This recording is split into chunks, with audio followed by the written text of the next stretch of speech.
you know the name Michael Murphy? I don't. Well, Michael Murphy is kind of an old hippie, you might say, out here, but he was the founder of the Esalen Institute down below Big Sur, which is a kind of a place where you go to open up your mind and your brain and schmooze with other people. And he also founded a think tank up in the Bay Area called the Transformation Project with a gentleman named Steve Donovan.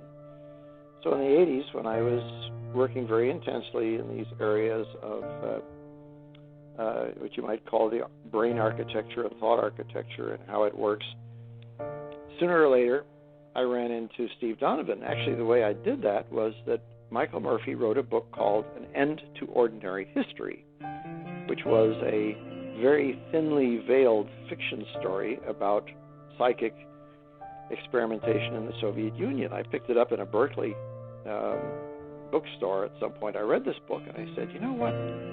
This sounds a hell of a lot, that he knows a lot more that he's talking about here than just writing a story. So I got a hold of Michael Murphy and I said, I think your book is not a story. I think it's thinly veiled nonfiction. He said, well, you're right. And he said, if you want to talk about it, he says, you want to talk to Steve Donovan. So Steve Donovan had a nice little apartment down here in the Marina in San Francisco. And his apartment was jammed with file cabinets in which psychic research and mental research from all over the world was in there. I mean, the CIA and the Defense Intelligence Agency had nothing like this. Nothing. So I was like a kid in a candy store. I went in there and I said, Steve, can I just rummage?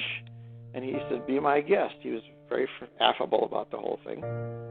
So a lot of the information, that I used to develop in Mind War began with documentation and things that I first came into when I was looking through the files of the Transformation Project.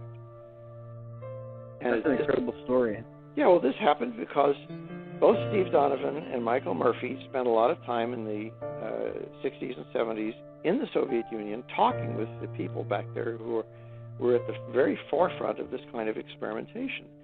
And the United States, of course, this is a Cold War, so we didn't have our people, our agents or our attachés or anything doing this.